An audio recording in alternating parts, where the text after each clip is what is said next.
all over the world. It's whisper quiet while it works your abs and core, hip flexors, glutes, quads, hamstrings, and calves. QB is a lifesaver for me. Here's your answer to your problem. I feel young again. Join the hundreds of thousands of people moving more with QB. Call to find out how to get your QB with free shipping and a 30-day completely risk-free trial. You'll also get this QB workout mat free. Now keep fit while you sit with QB. To order, call 800-289-5820. That's 800-289-5820. Call now.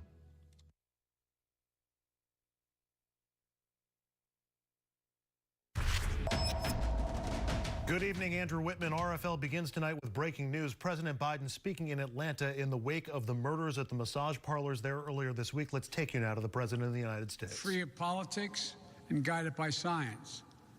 And because of them, we're making real progress.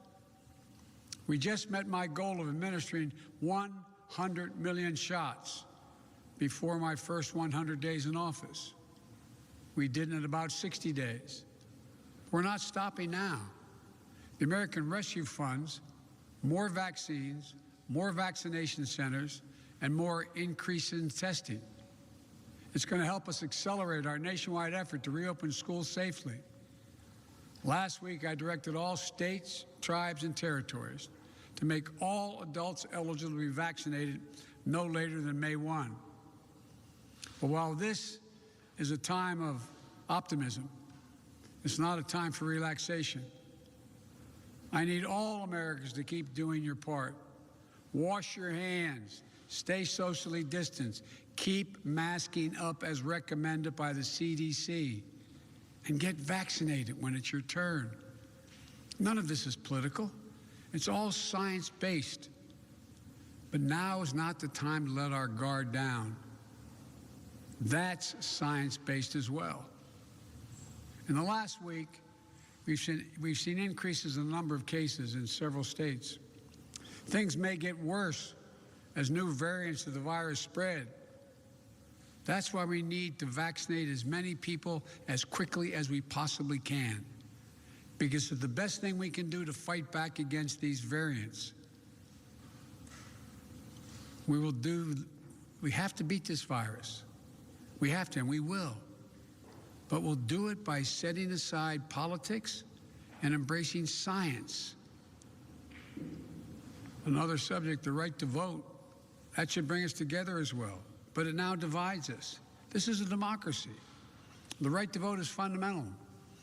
The fact that there was a record turnout in America in the last election, in the midst of a pandemic, should be something we celebrated, not attacked. The fact that you held a free and fair election in Georgia that stood up to recount after recount, court case after court case, is something you should be proud of. The fact that your poll workers, your election workers, your volunteers, your local officials, your state officials, your courts stood up to the immense pressure with character and honesty and integrity helped save our democracy. And this country will long be grateful for it. But as this state, home to Martin Luther King and John Lewis, knows better than most, the battle for the right to vote is never, ever over. And it's not over here in this state of Georgia. So we're in a fight again. It's a fight we need to win. Because if anyone ever doubted that voting matters, Georgia just proved it did. If anyone ever wondered if one vote could make a difference, Georgia just proved it 11,779 times.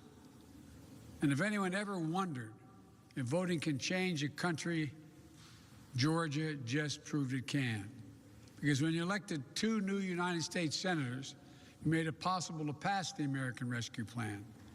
Landmark legislation will not only meet the emergency we're in, but transform this nation. Starting with this, for those folks who either already have or will soon have $1,400 in their pockets, you can thank Senators Warnock and Ossoff. But for their votes, it would not have happened. What does that mean? It means 85% of the households in America will get that money. Here in Georgia, it means 88% of all adults and 88% of the children in this state will get that $1,400 as well. Just add it up. A typical family, 2 parents, 2 kids, earning $100,000 a year, each will get $1,400. That's $5,600 for that family that's in distress, trying to figure out how to pay their mortgage, pay their rent, keep food on the table. And that's not all. There's something called a child tax credit. What that basically means is you get a tax credit for every child you have. The American Rescue Plan expands that credit. It means that families of over 2 million children in Georgia will be eligible for an increase in that child tax credit of $1,600 per year, per child. And it's going to be delivered on a regular basis. So starting this summer, families with young kids will get $300 a month per child. This is going to lift 177,000 children in Georgia out of poverty. The American Rescue Plan expands coverage and reduces costs under the Affordable Care Act. So for a family of 4 earning $90,000 per year with insurance under the Affordable Care Act, they'll see about $200 a month off their monthly premiums. And for Georgia schools, the American Rescue Plan provides around $4 billion for Georgia's school children from grades K through 12 to help them reopen safely. And here's one of the biggest things for Georgia. Because of the American Rescue Plan, Georgia is now eligible for about $2 billion to expand Medicaid. What does that mean? It means another 500,000 Georgians will be covered all across this state with Medicaid that don't have it now. For your state and local governments, this is what it does. State government will get around $5 billion to make up for lost revenue. Local governments will get around $3.5 billion. That's going to make it possible to keep a lot of police officers, firefighters, teachers, and other first responders on the job. And here's one final thing the American Rescue Plan does.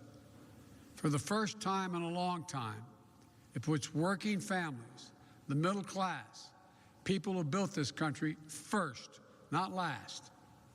66% of the tax breaks in this plan go to folks making $90,000 or less a year. And how much for the top 1%, where 83% of all the tax cut, there was the last president's tax cut? 0. Top 1% get 0. But the American Rescue Plan isn't only about putting money in the pockets, people's pockets. It also will create and spur economic growth in America. That's why major economists, left, right, and center, support this plan. Even Wall Street agrees. According to Moody's, this law will help America create 7 million new jobs by the end of the year. And we'll do it by rebuilding the backbone of this nation. The working people, the middle class, the people who built this country. It's about giving those people a fair shot for a change. It's about providing and proving to the American people that their government works and can deliver for them. Which brings me to my last point. The American Rescue Plan is a plan that brings America together and benefits all America. That's why so many polls show that over 70% of the country support it, including Democrats, Republicans, and independents. Maybe Republicans in Washington didn't vote for it, but the American Rescue Plan sure has brought the country together. And for me, that measure of unity, that's what matters. Let me end with this. There's so much we can do if we do it together. If we remember who we are, if we stand together against hate, once again believe and invest in science, we stand up for the right of all Americans to vote and have access to voting. If we remember, we're here to help all the people of this country, not just those few at the top. if we remember to do justice, love mercy, to walk humbly as fellow human beings, as fellow Americans, if we remember we're the United States of America, and that together, there's nothing, not a single thing we cannot do if we do it together. So my heart goes out to all the family members who lost someone in those horrific shootings on Tuesday. I know they feel that like there's a black hole in their chest they're being sucked into, and things will never get better. But our prayers are with you. And I assure you, the one you lost will always be with you. Always be with you. And the day will come when their memory brings a smile to your lips before it brings a tear to your eye, as unbelievable as that is now. It will take a while, but I promise you it will come. And when it does, that's the day you know you're going to make it. May God bless all those families. May God protect our troops. Thank you very much. President Biden speaking from Atlanta as we welcome you back to the RFL studios. I'm Andrew Whitman. That speech was originally supposed to be about the stimulus. The subject changed after the shootings in Georgia this week. The president saying about those shootings, too many Asian Americans have been walking up and down the streets and worrying. They've been attacked, blamed, scapegoated, and harassed. He went on to say there are simply some core values and beliefs that should bring us together as Americans. One of them is standing together against hate. We will continue RFL after a quick break. When we return, hate and the Capitol riots. Turns out that hideous display is actually encouraging, not discouraging more attacks. That according to U.S. intelligence. More details after the break, plus how the Justice Department is dealing with both extremists and the rise in hate crimes. Villains, robbers, bandits, crooks, they're all over your TV screen. But the biggest thieves are behind your screen. I'm talking about the cable companies. They charge monthly subscriptions, fees, rentals, and force you to take long-term contracts. Well, it's time to say goodbye to the cable guy, because now you can watch 4K Ultra HD broadcast TV for free. Introducing Clear TV's new 4K Ultra HD design, the Premium HD. Just plug it into your TV and start watching for free. You will instantly receive top-rated network shows, local news and weather, sporting events, and even Ultra HD 4K broadcast shows, all for free. Thanks to federal government mandate, all broadcasters are required to transmit a digital TV signal through the airwaves. The new Premium Clear TV lets you bypass cable or satellite to bring network and 4K broadcast shows directly to your television. Retract the antenna to keep it small or extend them for maximum reception. Setup was so easy. I took my Clear TV antenna, plugged it into the back of the TV, and now I can watch my favorite broadcast channels anywhere in the house for free. We're just off the coast here in the Gulf of Mexico receiving free network broadcast HD TV. Imagine all the free shows you'll receive at home. Basic cable and satellite services can cost you up to $80 a month. That's $960 a year and almost $10,000 over a 10-year period. Watch TV in as many rooms as you like with no additional monthly fees. Stop spending money you don't have to spend. Call or go online now and get your premium Clear TV 4K Ultra HD antenna for only $19.95. It's backed by our 60-day money-back guarantee. Order now and you can add a second Clear TV free. Just pay separate processing and handling. That's a $40 value for only $19.95. I can't believe I get all these channels for free. Plus 4K Ultra HD. Clear TV is for real. Mary and Shirley both need oxygen. Shirley lost her freedom the day she went on oxygen, but Mary has the ultra-compact Inogen 1 G4 oxygen concentrator from Inogen. It's the smallest and lightest model we've ever made. Shirley is forced to miss out on everyday activities. Mary fully enjoys her life. Shirley has to wait for tank deliveries and worries about running out of oxygen. But Mary's Inogen 1 G4 makes its own oxygen, so she'll always have the oxygen she needs anytime, anywhere. Shirley finally listened to Mary and now has more freedom too. It's time for you to reclaim your freedom and independence with the Inogen 1 G4. Act now to start your 30-day risk-free trial. This is a limited-time offer, so don't wait and don't accept substitutions. The sooner you call, the sooner you can say goodbye to heavy oxygen tanks for good and reclaim the freedom and independence you deserve. Call now for your 30-day risk-free trial. Call 800-462-8146. That's 800-462-8146.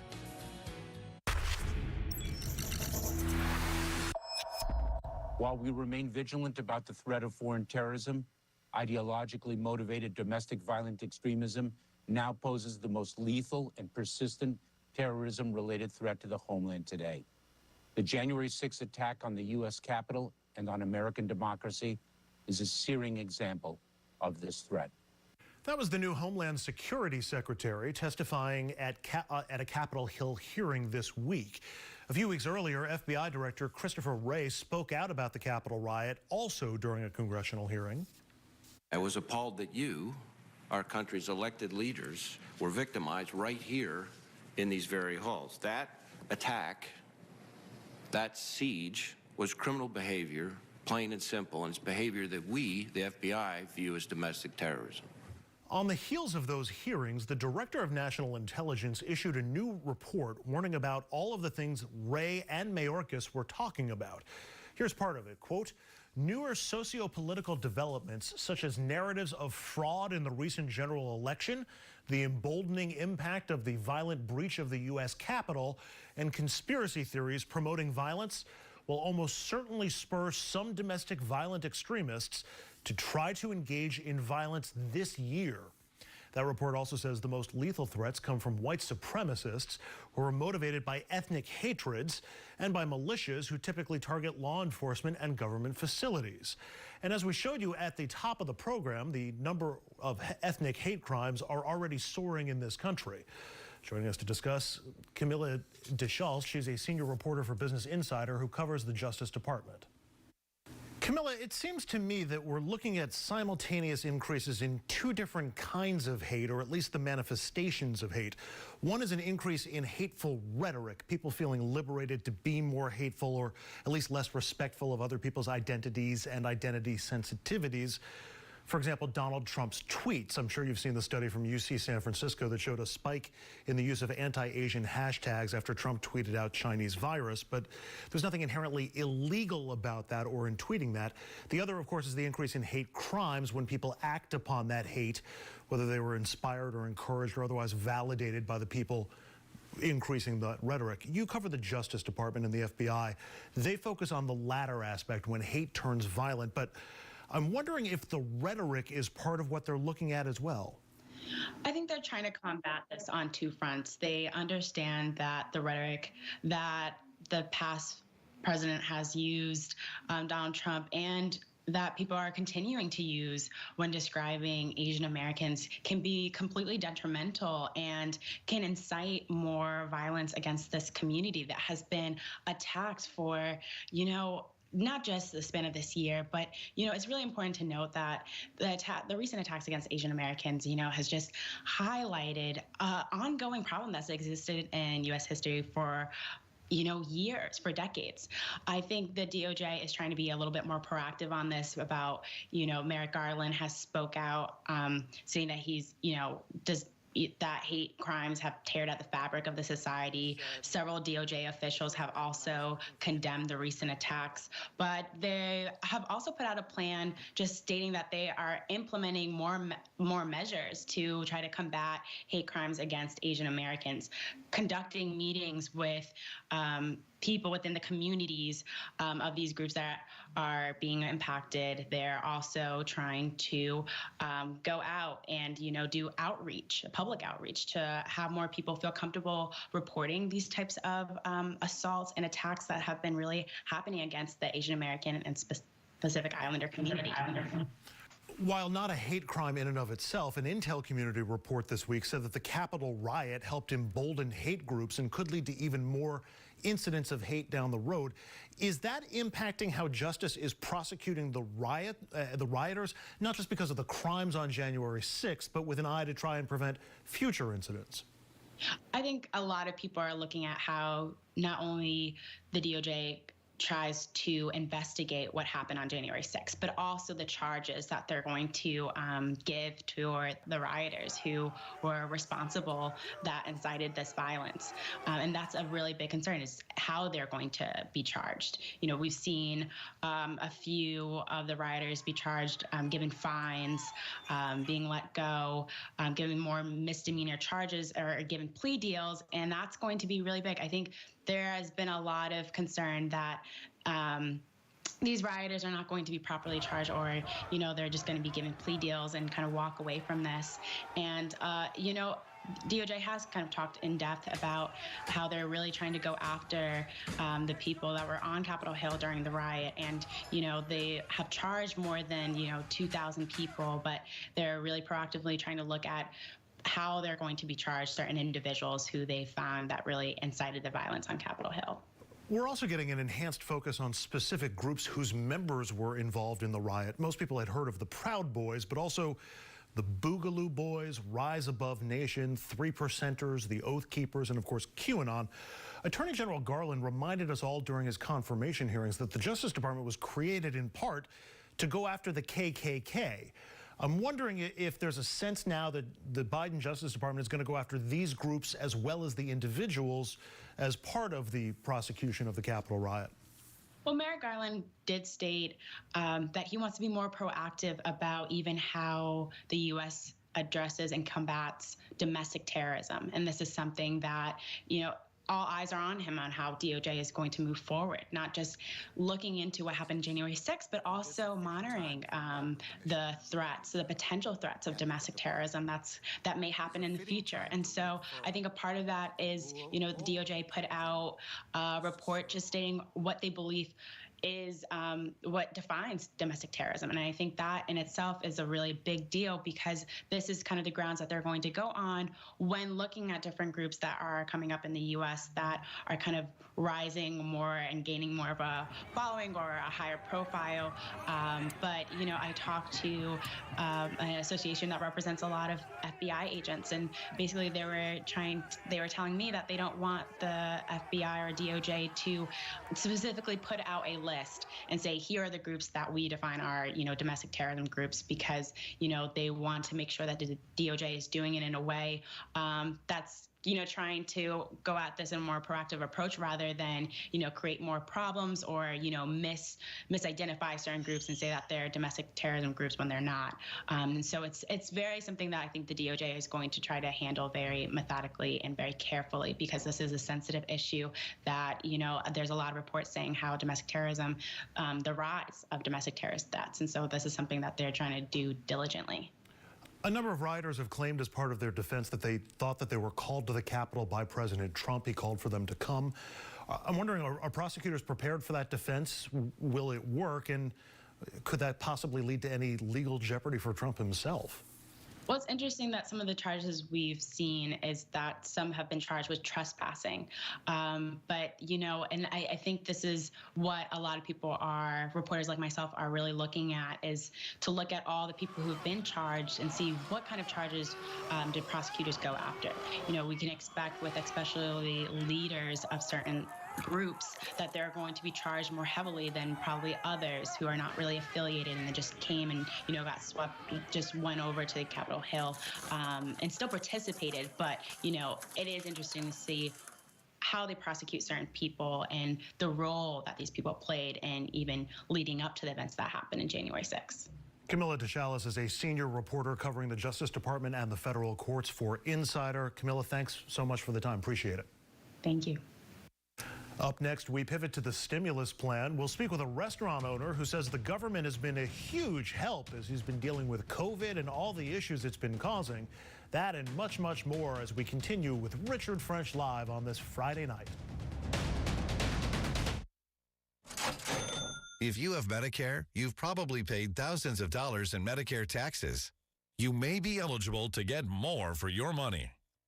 Medicare Advantage plans provide all-in-one coverage for your hospital, medical, and prescription drug benefits.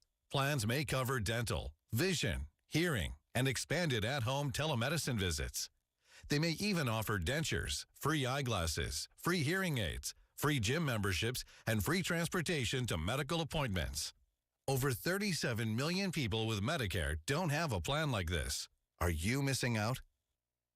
Call the Say Medicare helpline to check your eligibility. The call and help are completely free. You may be able to get all the benefits you want and need from one Medicare Advantage card. And that could simplify your life and wallet, too. You just need one card for doctor checkups, dental cleanings, eye exams, and more. You may be able to join a plan with $0 copays for doctor visits, $0 medical deductibles, $0 drug deductibles, and even $0 premiums.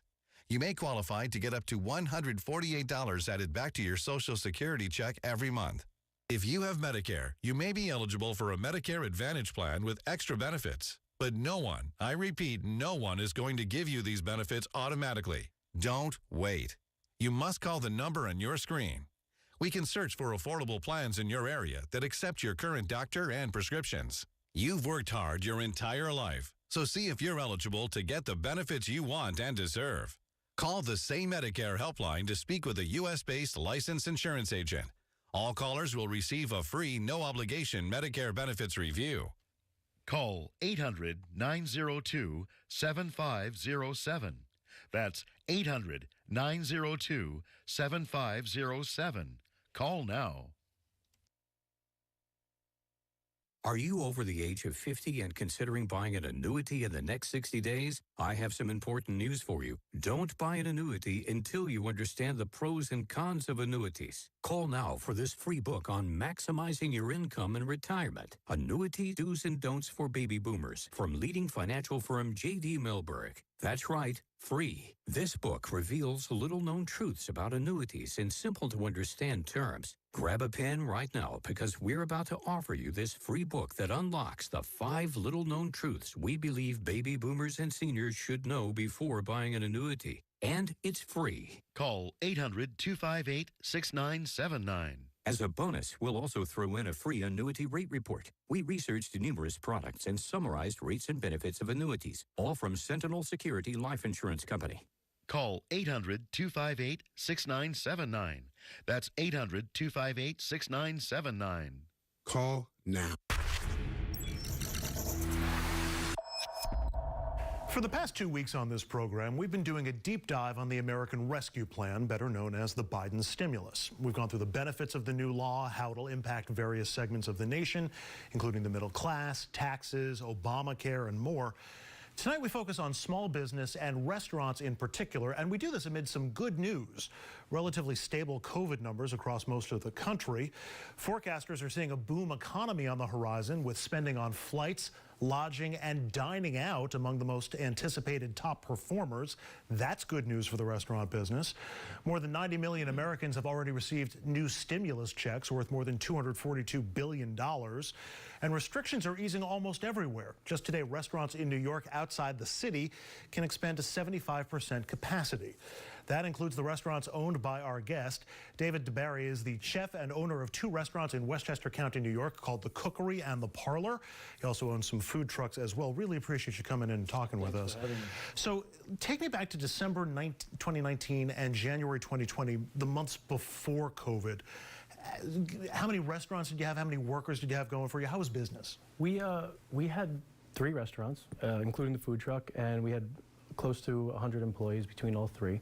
And honestly, things were joyful. They were great. It was the best month for our newest restaurant, which was Eugene's Diner and Bar in Portchester. And there was just great energy. It felt good, and we couldn't be happier. And yeah. And a year later? And a year later, it's been a painful roller coaster. I don't like roller coasters, so it was like taking you and putting you on top of the scream machine like every week, and like how many times can you pee your pants going through this year, and that's what it was like. So yeah, a year later we have 2 restaurants, the Cookery and the Parlor, which we started with, and we did have to make the really difficult, sort of painful decision to close Eugene's, being under a year old, and having to sort of deal with all of the facets of this pandemic was just something that we couldn't really facilitate. And I hope to get into some of those facets. So generally speaking, what's your business down year over year? Is it? It was easily down.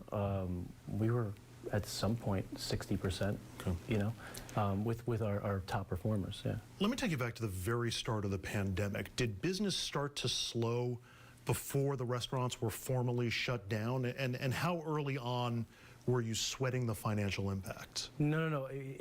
It was weird because it was like this dark cloud. It just happened. It was like this Saturday, and I could picture it in my head. I'm sitting at Eugene's, and we're reading the news, and you know, my chef at some point was just like, this is ridiculous. You see what's happening in New Rochelle, which was very close to which was the epicenter in Westchester, and it was very close to Port Chester. A lot of my staff was traveling back and forth on train, whatnot, from New York City, and so. And that train passes through New Rochelle. It just there was no one in the restaurant. There was no restaurant. I think my wife would have been telling me, like, he's like, this stuff's coming, this is happening, and of course I'm like, whatever, let's cook. And yeah, it just stopped. Like, no one was in the place, and we decided to close that weekend. We closed that restaurant first, and I thought it was actually a responsible decision as well, because it just felt like, this is not healthy for anybody, so let's just make this now before we actually get shut down. And so that was in March, or late February, early March of 2020.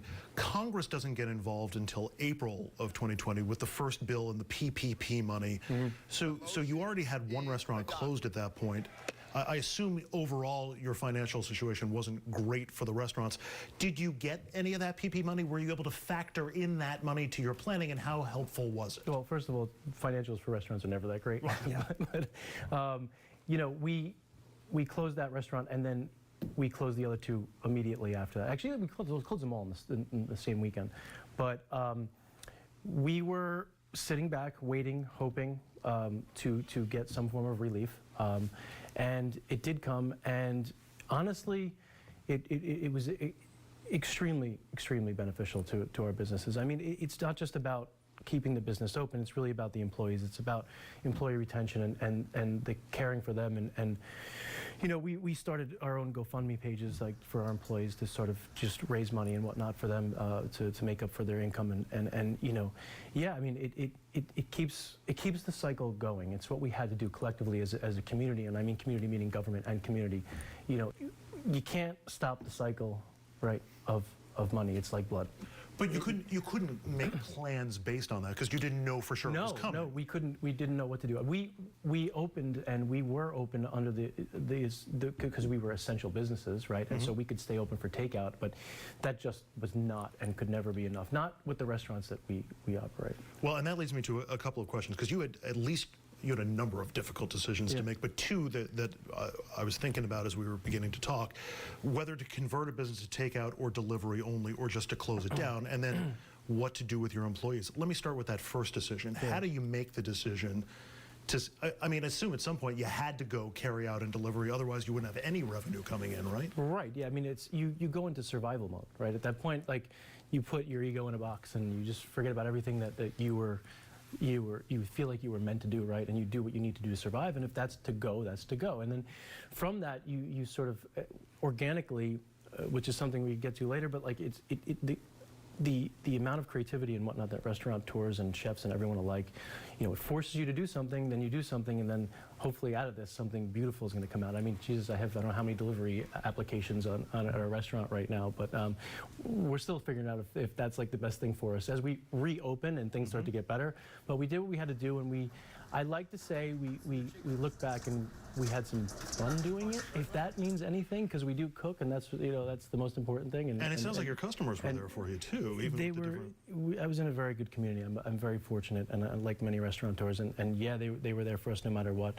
And I think now we're all at the point where, like, they're happy to just have what they were used to back, and so are we. You know what I mean? Your employees, how did you make the decision when it came to layoffs, which I assume there invariably must have been, obviously closing one restaurant, and then is there anything that sticks with you either from that decision or your conversations with your employees? I think the biggest thing is you sit down with them, and we know what we have to do, but collectively as a team, we're doing what's best for everyone and the safety of everyone. And I think that's the most important, because everything And I like to think that once you detach yourself from the fear of what's happening and the uncertainty, everything will work out, because this is just the universe doing something that we don't have any control over. And I think that the answer to that is the fact that we have 100%, almost 100% retention of our employees in all of our companies outside the one that we had to close. And even then we made moves to turn that business into a food truck or something that was, we could service people from the outside and kind of pivot to. So we love them all, and we're happy to have all of them with us, and I think it's that's the answer. That may be the best takeaway from this conversation. You brought them all back. They're all with whoever who's left for whatever reason. It's everyone who's been on our team is with That's and fantastic. has worked with us through the ups and downs of the roller coaster. Restaurants, as you said before, are a difficult business. They have a slew of costs, from suppliers to staff to things like rent and taxes. Yeah. Did you get any help from your partners, from your suppliers? I would say, I think everyone was a little bit more lenient, giving us a little bit of time and whatnot. They're all in the same boat, you know what I mean? But I'm just happy we can still call them purveyors like we call our employees. You must have considered at some point over there just packing it all up and calling it a day. Why didn't you? Because this is what I do. I love it too much. There's a lot of people involved, not just myself, my family and my employees, and I think that, we'll get through it. We always do, and I don't see myself doing anything else. So it's kind of, As we talked about, the capacities at restaurants are increasing, as we talked about before. More money should be coming from Washington. Customers should be coming back with money in their pockets from the stimulus. Are you expecting more direct help from either Washington or Albany? What's your confidence level for the business?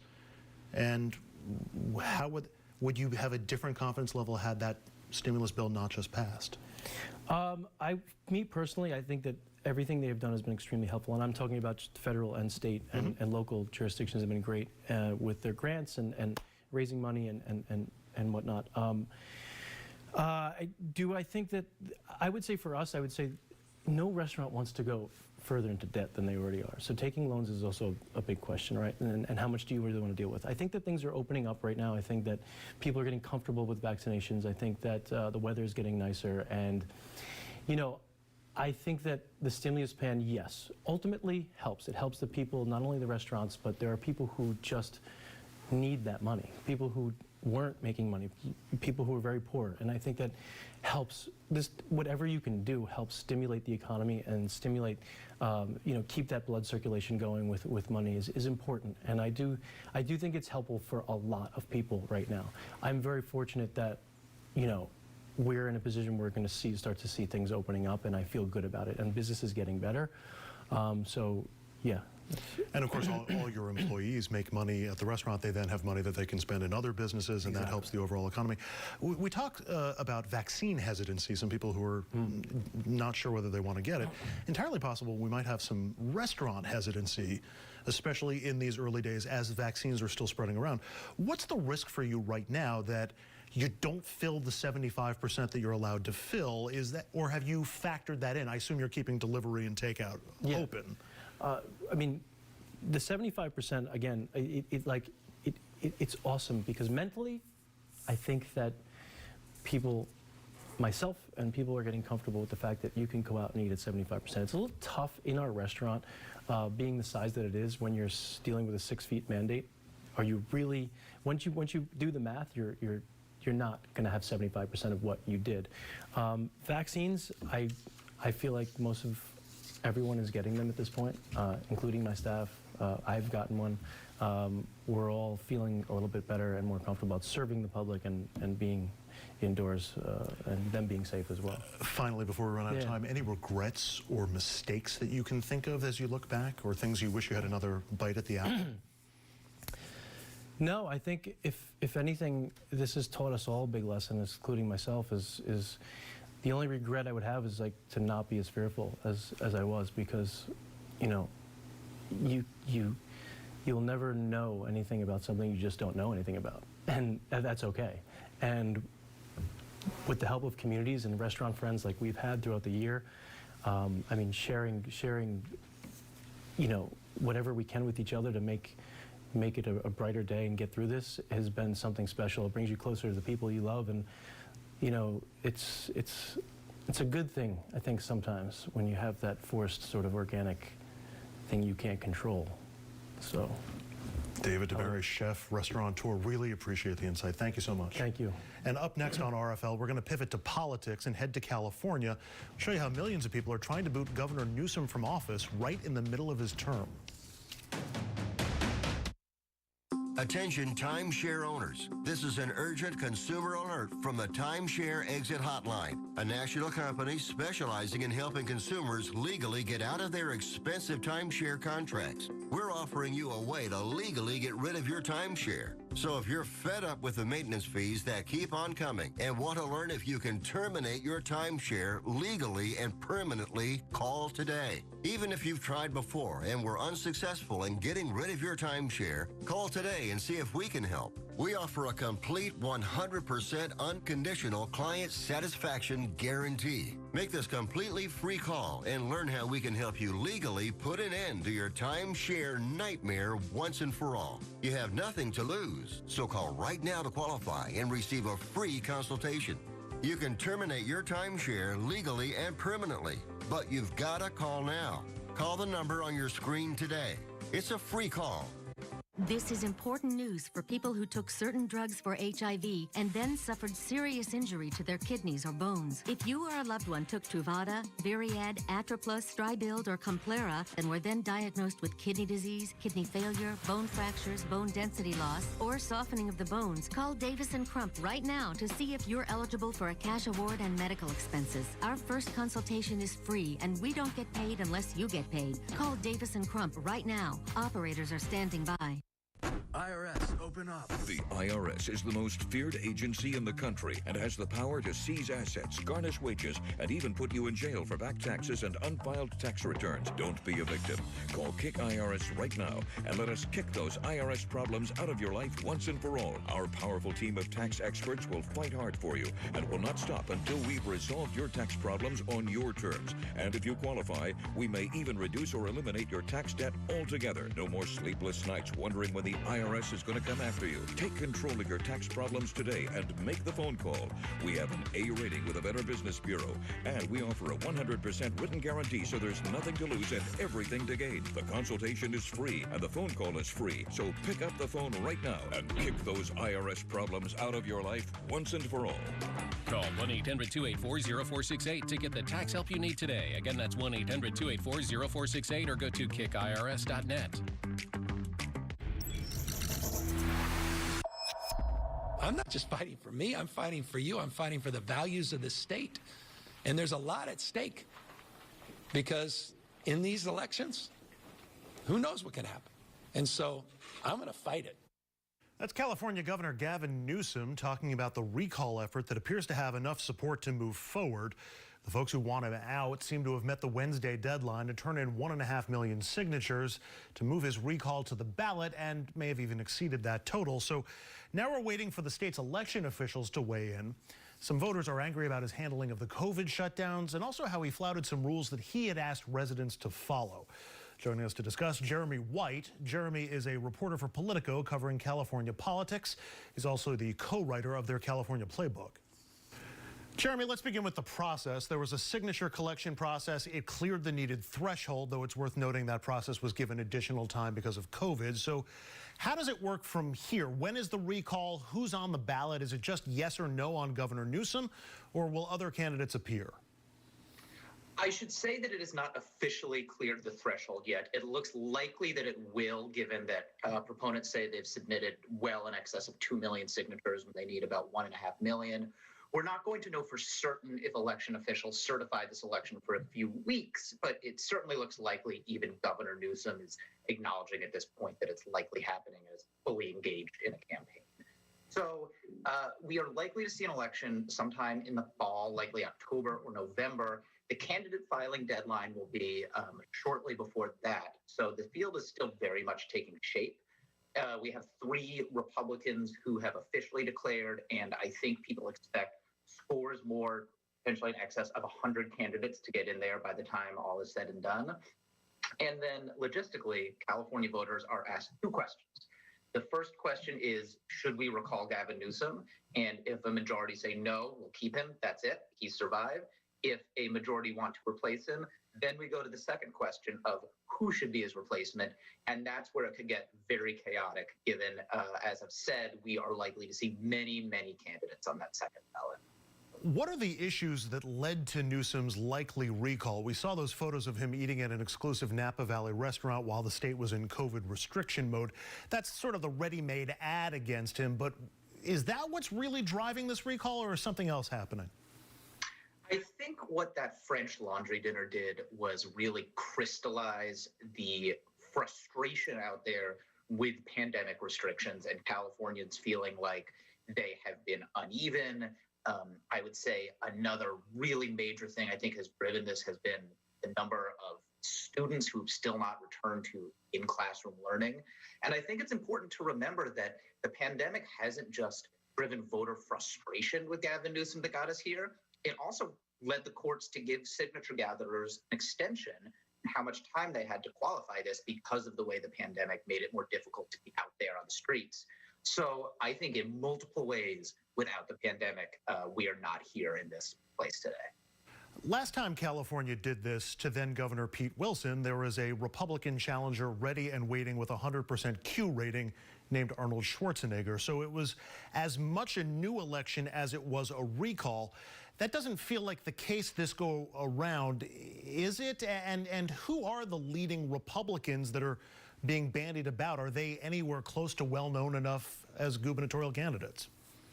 I don't think any candidate yet in there or who has yet expressed an interest in running has the irreducible factor that Arnold Schwarzenegger had, which was celebrity, name recognition, people who might be excited to go to one of his political rallies. So there are a few Republican candidates in there now, former Congressman Doug Osee, former San Diego Mayor Kevin Faulconer, businessman John Cox, who was the Republican candidate in the 2018 gubernatorial election. I think it's fair to say the Republican establishment, elected officials and such, have coalesced behind Kevin Faulconer. He's seen as a more centrist figure, somebody who's won in a big, diverse city, and therefore could potentially replicate that kind of success statewide.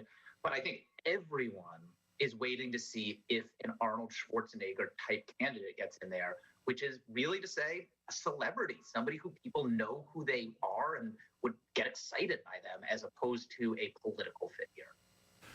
You mentioned COVID and schools as being drivers of this recall effort. There are also some serious questions about state governance, even the state's long-term sustainability.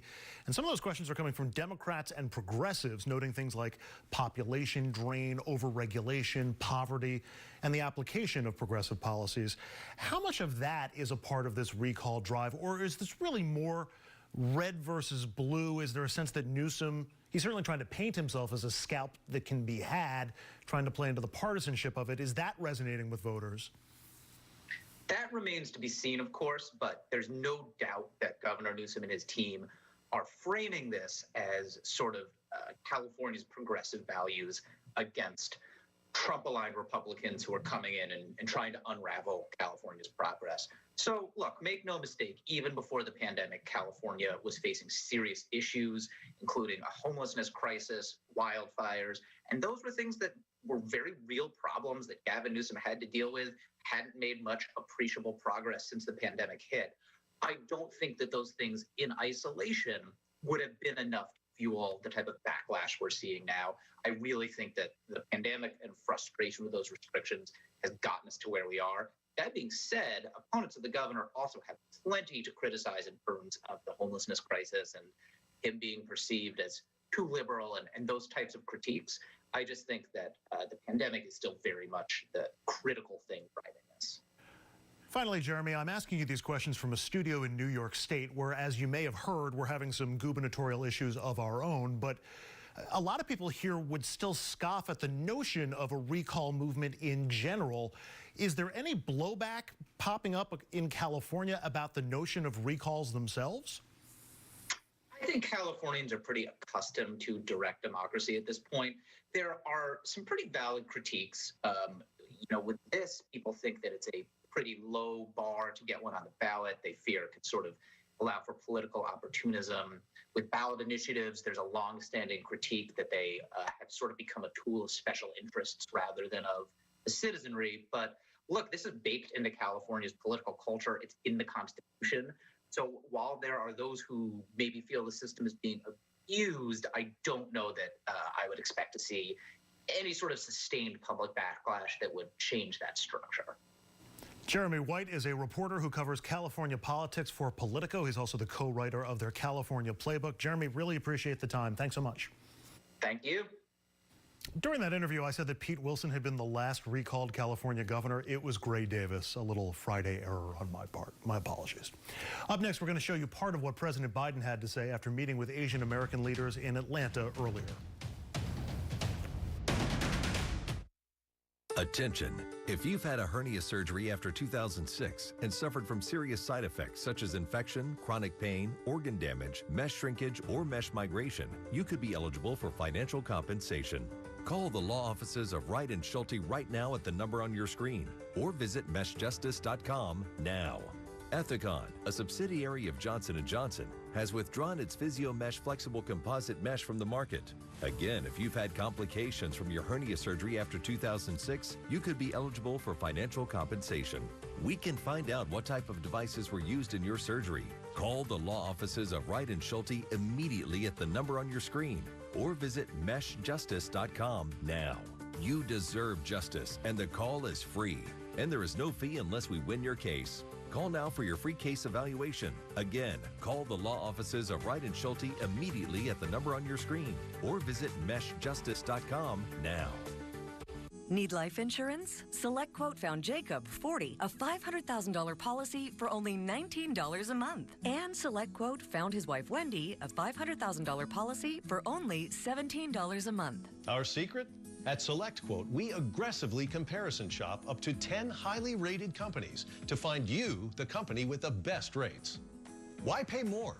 Give your family the security they need at a price you can afford. SelectQuote. We shop, you save. I didn't know some Medicare Advantage plans may pay for dental visits. Did you? I didn't know some Medicare Advantage plans may pay for transportation to my doctor. Did you? I didn't know some Medicare Advantage plans may pay to have my prescriptions delivered directly to my home. Did you? These and more are important benefits some Medicare Advantage plans may give you. So if you're eligible for Medicare, call us right now because you may be eligible to enroll in a plan with amazing additional benefits. Some Medicare Advantage plans may pay for services like these: dental visits, vision coverage, hearing coverage, home delivery of drugs, even gym memberships. Some plans may include no copays for many services and 0 deductibles. Don't wait to find out if you're eligible to enroll in a plan that may include some of these wonderful benefits you deserve. Call us right now. The call is free, the information is free, and there's no obligation. Make this free call now to learn if you're eligible to enroll in a Medicare Advantage plan that may include additional benefits you want. Call us right now. We began our broadcast tonight with President Biden speaking live in Georgia. Before we came on the air, the president spoke directly to and about the Asian American community after 6 Asian American women were murdered there this week. Here now the president reacting to that violence and the wider rise of anti-Asian sentiment. The investigation is ongoing, and the Vice President and I are being regularly updated by the Attorney General and the Director of the FBI. Working closely with Governor Kemp and Mayor Bottoms and local officials. But whatever the motivation, we know this: too many Asian Americans have been walking up and down the streets and worrying, waking up each morning the past year feeling their safety and the safety of their loved ones are at stake. They've been attacked, blamed, scapegoated, and harassed. They've been verbally assaulted, physically assaulted, killed.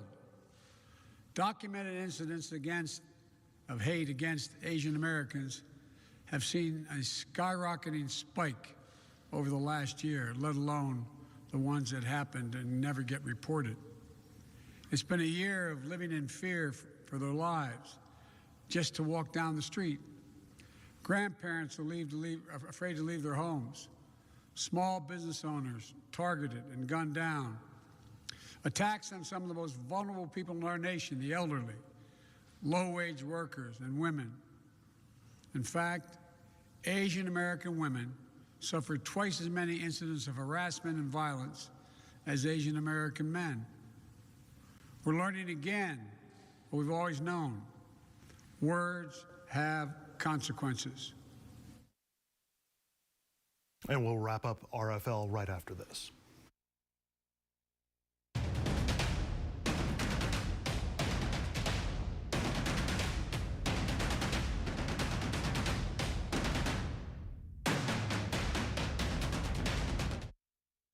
Remember when taking a hot bath was the best part of your day? And for some, it can be hard and even not safe just getting in. Older bathtubs can be as high as 20 inches. Let's face the facts. As we get older, our knees and backs start to hurt us. Getting in and out of an old bathtub can be difficult and even dangerous. Jacuzzi Bath Remodel, a name you know and trust, has the perfect solution for you. We call it the tub to shower conversion. We'll remove your old bathtub and the need to step over a dangerously high threshold, replacing it with the safety and luxury of a low-profile walk-in shower. Advanced materials mean no more mold or mildew from an old bathroom. And all this in about a day. As a special bonus to you, you'll get a special extra safety feature for free. So please call now. 8 years ago, my daughter called to say she was expecting our first grandchild, but I never heard her say it. So a few years ago, Gina bought me a nano hearing aid.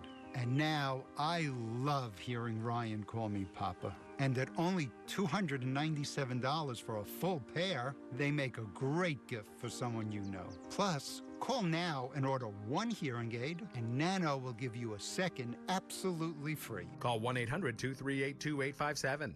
This is important news for people who have taken Zantac or its generic ranitidine and then suffered from cancer. Zantac and generic ranitidine have been linked to cancers such as bladder cancer and kidney cancer. According to the FDA, Zantac and ranitidine contain NDMA, a known cancer-causing agent. NDMA has been linked to cancers of the bladder, kidney, colon, esophagus, liver, ovaries, pancreas, and other cancers. If you or a loved one took Zantac or ranitidine and were then diagnosed with cancer, call the lawyers at Davis & Crump right now to see if you're eligible for a cash award and medical expenses. Call the lawyers at Davis & Crump right now if you or a loved one took Zantac or generic ranitidine and were then diagnosed with bladder cancer, kidney cancer, or any of these cancers. Call now to see if you're eligible for a cash award and medical expenses. Our first consultation is free, and we don't get paid unless you get paid. Call Davis & Crump right now. Operators are standing by.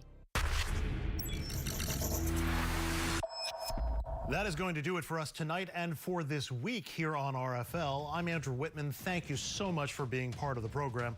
Your next RFL Monday night at 6 p.m. Eastern Time. Until then, have a great weekend and a very safe one as well.